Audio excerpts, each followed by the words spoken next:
Halo, assalamualaikum warahmatullahi wabarakatuh. Salam Rahayu, Rahayu, Rahayu.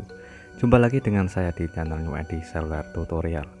Di kesempatan kali ini saya ada servisan handphone yaitu Xiaomi Redmi Note 8 dengan kondisi seperti ini teman-teman. Untuk kondisi backdoornya itu sudah pecah dan juga untuk di bagian kaca atau screennya juga pecah teman-teman. Jadi untuk kerusakannya itu adalah di bagian tombol power. Coba lihat di bagian yaitu lubang tombol powernya. Jadi untuk di bagian tombol power yang tombol bagian luar itu sudah hilang, dan juga untuk di bagian tombol dalam yaitu terdapat di bagian fleksibel switch tombol on off nya itu juga sudah rusak teman-teman. Jadi awalnya itu memang untuk tombol luar sudah hilang, namun dipaksa untuk menyalakan menggunakan tombol powernya yaitu menggunakan seperti alat ballpoint ataupun pensil ya teman-teman. Jadi dipaksa dicolokin menggunakan alat yang cukup lumayan tajam, jadi menyebabkan di bagian fleksibel itu juga rusak. Selanjutnya kita bongkar dulu, yaitu dengan cara kita panasi menggunakan blower atau alat pemanas jenisnya, yaitu untuk membongkar di bagian backdoornya. Oke, kita gunakan mika tipis yaitu untuk membuka di bagian backdoornya dulu. Oke, dengan hati-hati di bagian tengah, karena ada di bagian tengah ada fleksibel sidik jari, jangan terlalu dalam untuk memasukkan mikanya. Oke, kita pelan-pelan untuk mengangkat yaitu di bagian backdoornya. Oke, perhatikan di bagian inilah ada fleksibel sidik jari. Oke, kita simpan dulu untuk backdoornya. Kita simpan atau kita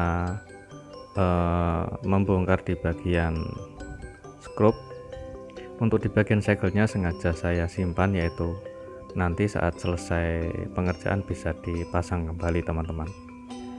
Oke, setelah kita angkat penutup mesinnya, kita lepas dulu untuk di bagian skrup di bagian mesin, lalu kita lepas di bagian fleksibel baterai dan juga fleksibel LCD sama fleksibel mainboardnya. Kita angkat mesinnya. Oke, di tahap ini kita coba untuk melepas di bagian fleksibelnya. Di bagian ini ada penutup fleksibel. Oke, perhatikan di bagian ini kita cari celah yaitu untuk melepas di bagian penutup atau pelindung di bagian fleksibelnya. Oke, sudah kita angkat untuk penutup pelindung fleksibel di bagian fleksibel tombol on off dan juga volume. Di bagian ini kita lepas untuk fleksibel yang nempel ke bagian frame, dan selanjutnya kita lepas untuk di bagian fleksibel yang ada di bagian dalam framenya. Oke, setelah kita angkat fleksibelnya, perhatikan di bagian yaitu switch mata tombol powernya. Oke, terlihat jelas ya teman-teman, untuk di bagian switch mata tombol power itu rusak atau di bagian fleksibelnya itu sudah pada robek. Jadi bagaimana cara memperbaikinya tanpa harus kita mengganti fleksibel yang baru? Oke, di bagian ini kita akan coba yaitu membersihkan di bagian sisa fleksibel yang robek, karena masih ada kelihatan masih ada kaki, salah satu kaki yaitu di bagian kaki tombol powernya, harusnya itu dua ya teman-teman. Karena berhubung kakinya hanya satu, saya coba untuk menggunakan yaitu kita siapkan switch mata tombol power, dan sedangkan di bagian ini kita bersihkan dulu. Oke, di bagian itu adalah sisa kaki yang nempel ke bagian tenol yang di bagian fleksibel, kita bersihkan lalu kita pasang yaitu switch mata tombol power yang sudah kita siapkan. Oke, mata bagian kaki fleksibel itu di bagian ini yang kelihatan itu adalah bagian ground ya teman-teman. Kita bersihkan. Selanjutnya kita coba untuk yaitu jari jalur kita cari jalur, yaitu di bagian mana jalur plus pada tombol powernya. Sebelum kita cari jalur, yaitu di mana jalur fleksibel yang terputus karena robek, kita pasang dulu atau kita rekatkan dulu menggunakan lem Korea, yaitu untuk mempresisikan di bagian fleksibel ke tulangan tombol powernya. Selanjutnya kita kasih tenol sedikit, yaitu di bagian jalur yang putus tadi yang robek, kita jumper saja, yaitu kita kasih kabel benang untuk sambungkan jalur yang putus di bagian tombol power yang robek tadi ya teman-teman. Di awal fleksibelnya robek, dan ini adalah jalur pada fleksibel tombol power, volume, dan juga groundnya. Jadi jangan salah kita sambungkan ke jalur yang terputus. Di bagian ini kita kerik, yaitu kita akan sambungkan, kita kasih tenol dulu, yaitu kita sambungkan ke jalur yang terputus tadi, yaitu di bagian fleksibel yang robek. Ini adalah jalur fleksibel tombol on off atau tombol power di bagian jalur plusnya ya teman-teman, sedangkan yang masih ada kaki yang nempel ke bagian fleksibel itu adalah fleksibel di bagian jalur groundnya. Lalu setelah kita jumper, kita kasih cairan warna hijau atau di bagian lem PCB, kita menggunakan lem PCB atau lem UV. Selanjutnya di bagian ini kita kasih tenol, yaitu untuk memperkuat kaki pada ground agar tidak mudah terlepas. Oke, setelah untuk sambungan kita selesai, yaitu untuk menyambungkan jalur yang putus pada fleksibel tombol powernya, sudah kita ganti dengan switch mata tombol power yang baru tanpa mengganti fleksibel satu set ya teman-teman.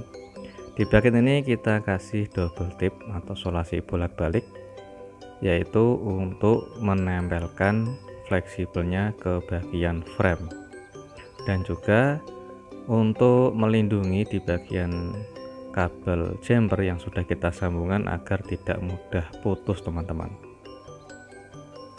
Oke, kita presisikan fleksibelnya ke bagian dalam frame atau tulangannya.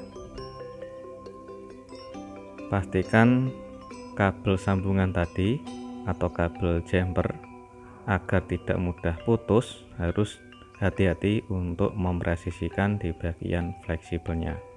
Selanjutnya kita pasang kembali, yaitu untuk di bagian tombol luar kita siapkan untuk spare partnya. Ini adalah tombol luar di bagian tombol powernya saja, sedangkan untuk backdoornya saya menggunakan backdoor dari bekas kanibal yang original ya teman-teman, daripada nganggur tidak terpakai sekaligus sudah terpasang sama sidik jari atau fingerprint. Di bagian ini juga tombol power original dari copotan teman-teman. Oke, pastikan untuk di bagian tombol powernya itu kondisinya bagus ya teman-teman, agar nanti proses pemasangannya agar tidak bikin tombol powernya tidak enak digunakan. Di bagian ini pasang kembali untuk di bagian tombol luar volumenya. Oke, selanjutnya kita siapkan untuk penutup, yaitu pelindung di bagian fleksibel sama tombol luarnya. Setelah kita pasang, kita coba untuk merakitnya kembali.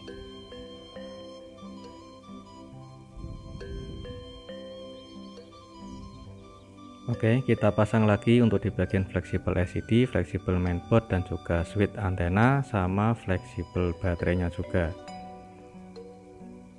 Di bagian ini kita pasang untuk skrup yang ada di bagian mesin. Oke, selanjutnya di bagian ini pasang penutup mesinnya dan kita kembalikan segelnya lagi.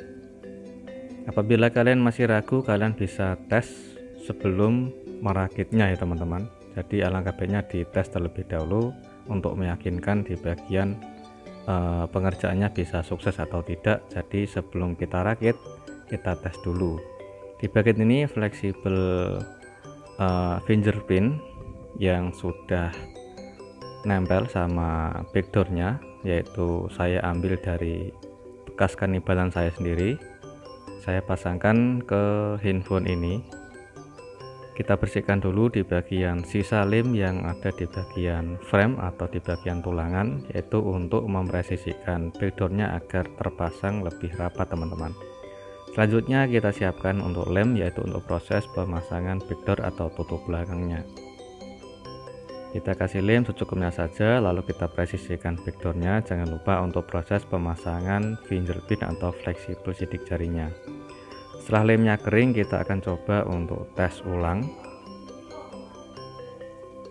Oke, untuk pemasangan backdoor sudah sukses, dan juga untuk pemasangan tombol luar di bagian tombol power yang sudah kita perbaiki tadi di bagian fleksibel yang jalurnya putus dikarenakan oleh fleksibel yang robek, yang pemakaiannya itu cukup terlalu kasar ya teman-teman, hingga fleksibelnya itu sampai robek dan putus jalur. Oke, setelah kita nyalakan menggunakan tombol power, handphonenya alhamdulillah sudah bisa menyala. Oke, kita akan coba untuk tes, yaitu di bagian fleksibel tombol volume atas, volume bawah, dan juga tombol power atau di bagian kunci layarnya. Oke, saat saya menekan di bagian tombol power, yaitu untuk penguncian layar, alhamdulillah bisa berfungsi dengan normal. Lanjut kita tes untuk di bagian yaitu fungsi dari tombol volumenya. Untuk volume up dan down atau di bagian volume atas dan bawah, alhamdulillah bisa berfungsi dengan normal, dan juga di bagian tombol powernya atau tombol kunci bisa berfungsi dengan normal. Jadi alhamdulillah untuk pengerjaannya sudah sukses ya teman-teman.